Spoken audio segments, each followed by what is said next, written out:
बिस्मिल्लाहिर्रहमानिर्रहीम। आज इस वीडियो के अंदर हम गुस्ल मय्यत का तरीका सीखेंगे। और गुस्ल देना बड़े सवाब का भी काम है और जिम्मेदारी भी है, क्योंकि हर इंसान की ज़रूरत है। किसी का भी इंतकाल हो जाए घर में तो घर वालों की जिम्मेदारी है कि वो गुस्ल दे। जैसे हमारी जिम्मेदारी है बीमार हो गए तो दवा देना, हॉस्पिटल ले जाना, और बीमार हो गए कपड़े चेंज करना, ऐसे ही इंतकाल के बाद हम पे जिम्मेदारी है कि घर के करीबी रिश्तेदारों को गुस्ल दे। और बहुत आसान भी है ये। गुस्ल देने से पहले सबसे अहम काम यह है कि गर्म पानी कर लिया जाए। वो गर्म पानी लकड़ी से भी कर सकते हैं आप, गीजर से भी कर सकते हैं, स्टोव से भी कर सकते हैं, गैस से भी कर सकते हैं, कैसे भी गर्म पानी कर सकते हैं। बेरी के पत्ते मिल जाए तो उसमें डालें, वरना जरूरी नहीं है। दूसरा काम, जहां पर गुस्ल देना है वो जगह पर्दे की हो, बेपर्दगी ना हो। और गुस्ल देने में दो चार अफराद जितने जरूरी है उतने ही खड़े हों, जायद लोग बिल्कुल ना खड़े हों वहां पर। इसी तरह गुस्ल देने वाला गुस्ल जब देगा और कोई आयब देखे और छुपा देगा तो हदीस के अंदर आता है, आप अलैहिस्सलाम ने फरमाया कि उसके 40 कबीरा गुनाह माफ हो जाएंगे। जो कबीरा गुनाह बगैर तौबा के माफ नहीं होते, वो सिर्फ गुस्ल देने की बरकत से और आयब को छुपा देने की बरकत से माफ हो जाएंगे। तो इसके लिए गुस्ल देना चाहिए, इसमें डरने की कोई जरूरत नहीं है। और गुस्ल देना इतना आसान है जैसे हमको गुस्ल करना, जैसे हमको जरूरत पड़ जाए गुस्ल करने की, नहाने की, तो जैसे हम नहाते हैं ऐसे ही मैयत को नहलाना है। इसमें कोई जो है मुश्किल नहीं है, बड़ी आसानी के साथ हर कोई गुस्ल दे सकता है। तो गुस्ल देने के लिए चंद चीजों की जरूरत पड़ती है, वो कफन सेट में आपको मिलेगी। कफन सेट आप जहां से भी लेंगे तो कफन सेट के अंदर चंद चीजें मिलेगी आपको। कफन सेट के अंदर एक चीज मिलेगी, ये ऊद है। ऊद जलाने के लिए ये काम आएगा आपको, यानी जिस तख्ते पे आपको गुस्ल देना है तो उस तख्ते पर गुस्ल देने से पहले इसको जलाकर तख्ते को 3 मरतबा 7 मरतबा दोनों तरफ इससे धुआं देना है।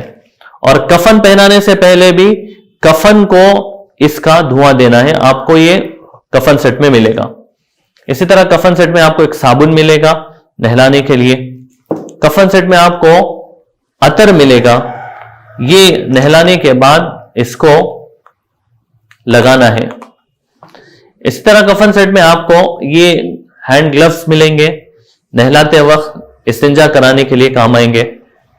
इसी तरह रुई का एक बंडल होगा, उस रुई को आप ऐसे बना लें, बड़े बड़े ऐसे फाड़ के तोड़ के ऐसे रख लें, ये 1 2 3।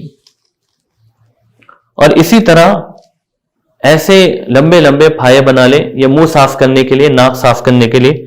कम से कम इसको ऐसे बनाना पड़ेगा, ऐसे आप रुई लेके ऐसे बनाएंगे तो हो जाएगा। ऐसे कम से कम 6 बना लें।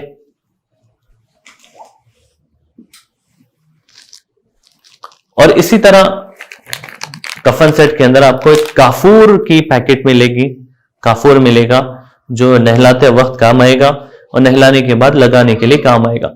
ये चीजें कैसे काम आएगी हम आपको स्टेप बाय स्टेप बताएंगे।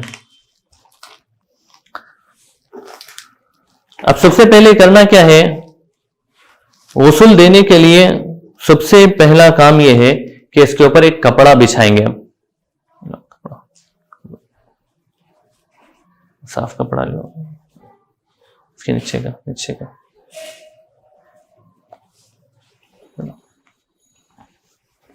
ये एक कपड़ा सतर ढाकने के लिए ये कपड़ा बिछाएंगे हम।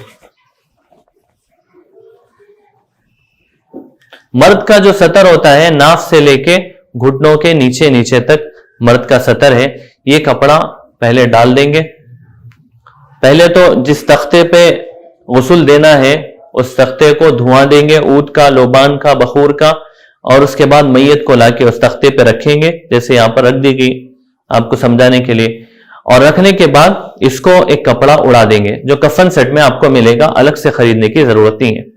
ये उड़ाने के बाद अगर आसानी से शर्ट पैंट कुर्ता पैजामा निकल जाए तो खोल के निकाल लें। मैयत के कपड़े जो है नापाक नहीं होते, और या गंदगी लगी भी हो तो धो के उसको इस्तेमाल कर सकते हैं। इसको बिल्कुल इस्तेमाल कर सकते हैं, फेंकना जरूरी नहीं है। अगर नहीं उतरे तो उसको काटने का तरीका है कि कैंची लेके यहां से अगर ये कॉलर तक काट दे और यहां से कॉलर तक काट दे और ऐसे खींच लेंगे तो कपड़े निकल जाएंगे। इसी तरह पैंट जो है, यानी हाथ ऐसे अंदर डाल के नाड़ा बक्कल खोल दें इसका, और यहां से पकड़ के उठा के थोड़ा सा दोनों हिस्से खींच देंगे तो यहां से पैंट निकल जाएगा। अब कपड़ा हमने बिछा दिया और कपड़े उतार दिए, उसके बाद सबसे पहला काम जो कराना है वो इस्तिंजा कराना है कि मैयत के पेट को थोड़ा सा ऐसा दबाए, हल्का सा ऐसा दबाए, मलना है, दबाना है। हल्का सा ऐसा दबाएंगे तो हो सकता है नीचे से नजासत निकले और हो सकता है नहीं भी निकले, और अगर नजासत निकले तो उस सूरत में ये बाएं हाथ में ग्लव्स पहन ले नहलाने वाले।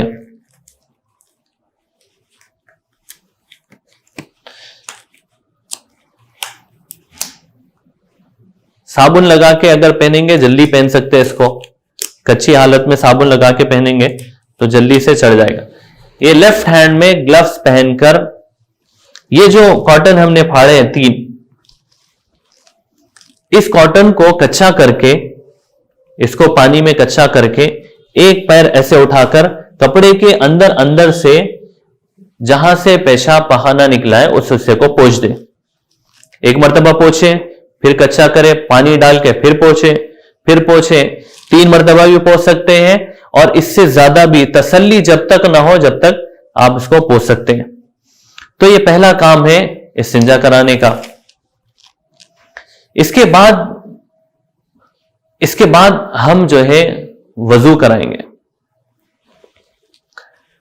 वजू कराने के अंदर पूरा जैसे हम वजू करते हैं वैसा नहीं है। जो 4 फर्ज आज़ा को धोते हैं हम, चेहरा धोना है, हाथ धोना है, पैर धोना है, सर का मसा करना है, 4 आज़ा वजू के अंदर धुलाएंगे हम। तो पहले हम सर से इब्तिदा करेंगे, सर को धुलाएंगे, यानी मुंह धुलाएंगे, सर के मतलब मुंह धुलाएंगे।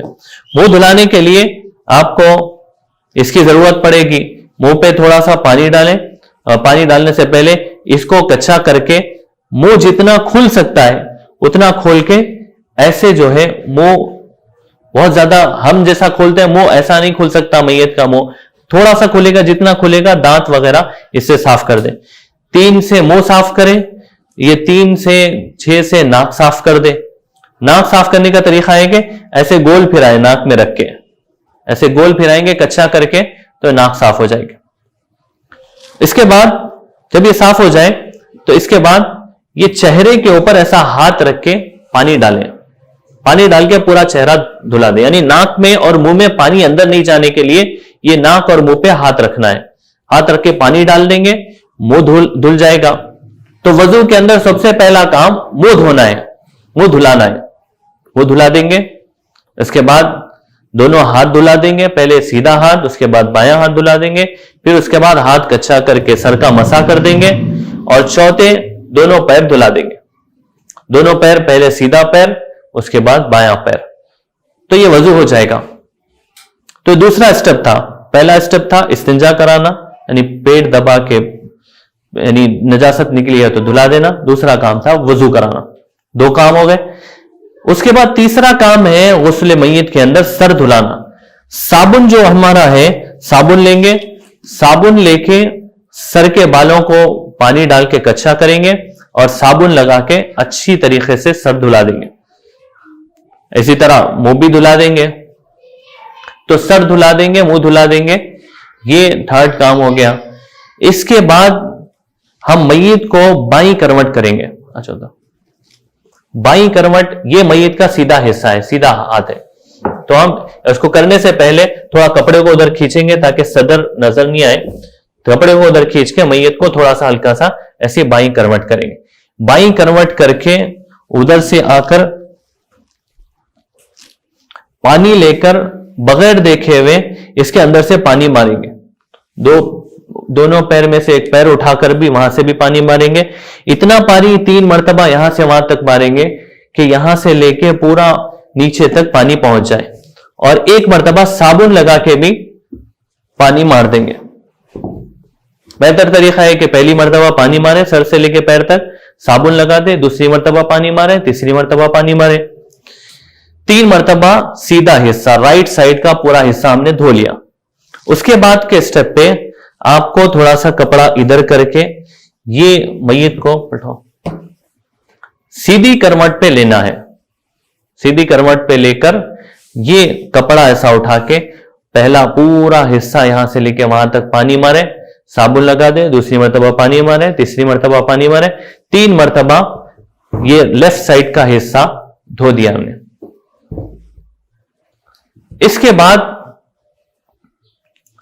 इसके बाद जो काम है वो फिर से, चूंकि मय्यत कभी कभी ऐसा होता है कि इंतकाल के वक्त बीमारी की वजह से मय्यत सुस्त यानी सुकड़ जाती है और आज़ा अंदर जो गंदगी है वो अंदर की अंदर रह जाती है, या मय्यत को फ्रीजर में रखा गया है और ठंडी है बॉडी, तो गर्म होने के बाद गलाजत कुछ निकलती है। इसलिए आखिर में भी क्या करना है, पेट को आहिस्ता आहिस्ता मल के पेट को दबाएं, और अगर कोई नजासत निकले तो धो दें उसको। अब ये धोने के बाद दोबारा से गुस्ल लौटाने की और वजू लौटाने की जरूरत नहीं है, बदन को धोने की और पूरा वजू दोबारा कराने की जरूरत नहीं है। इतना कर लेंगे, गुस्ल खत्म हो गया। यहाँ पर कितने स्टेप से फिर से समझ लें आप, आसान। पहले इस्तिंजा कराना है, फिर वजू कराना है, फिर राइट साइड का हिस्सा धुलाना है, फिर सर धुलाना है, फिर राइट साइड का हिस्सा धुलाना है, फिर लेफ्ट साइड का हिस्सा धुलाना है, फिर से आखिर में पेट दबा के इस्तिंजा करा देना है। इतने मामूली काम पे पूरा गुस्ल हो जाएगा। इसके बाद क्या करना है आपको, गुस्ल देने के बाद गुस्ल के अंदर यानी काफूर की जो पैकेट मिली है, ये काफूर को दबाकर नरम कर लें। नरम करके एक पानी के एक बाल्टी में डाल दें, और डालकर मय्यत को बाईं करवट लेकर सीधी करवट से पूरा काफूर पड़ा हुआ पानी डाल दें। यानी काफूर दबा के जो चूर के हमने पानी में डाला है वो काफूर का पानी 1 मरतबा पूरा डाल दें। ये हो गया। इसके बाद जब ये डाल देंगे तो इसके बाद एक कपड़ा कफन सेट में एक्स्ट्रा मिलेगा आपको, तुवाल के टाइप का। कफन सेट में कफन के अलावा 3 ऐसे कपड़े मिलेंगे आपको। तो एक कपड़ा ऐसा मिलेगा, इसको पोंछने के लिए, मय्यत का जिस्म पोंछने के लिए। मय्यत का जिस्म कैसे पोंछेंगे आप, ऐसा रख के ऐसे पोंछेंगे, बस ऐसे। हम जैसे पोंछते हैं ऐसे नहीं पोंछेंगे, ऐसे पोंछेंगे तो बहुत सारी मर्तबा जो है जिल्द भी निकल जाती है, तो इसकी वजह से आहिस्ता पोंछेंगे। ऐसे रख के सर पोंछेंगे, पूरा पोंछ कर इसके बाद ये कपड़े का काम हो जाएगा। और उसके बाद जो है दूसरा कपड़ा उड़ाकर ये कच्चा कपड़ा निकाल देंगे। क्योंकि ये कफन यानी नहलाते वक्त इस्तेमाल हुआ है, तो इसको ऐसे उड़ाकर ऊपर से निकालो, नीचे से निकालो। नीचे से निकालने के लिए ऊपर से ऐसे कपड़ा उड़ाकर ऐसे नीचे से कच्चा कपड़ा निकाल देंगे। इसके बाद ये अतर है, अतर जो है वो निकालकर हाथों में लगाकर मय्यत के जो है यानी दाढ़ी पर और सर के बालों पर अतर लगाएंगे। इसी तरह काफूर है, काफूर को नरम करके सजदे में जाते वक्त जितनी जगह है वो सब जगहों पे काफूर लगाएंगे। अतर सिर्फ दाढ़ी पर चाहे और बालों पर लगाएंगे। काफूर जो है पेशानी पर लगाएंगे, नाक पर लगाएंगे, दोनों हथेलियों पर लगाएंगे, घुटनों पर लगाएंगे और तलवों पर लगाएंगे।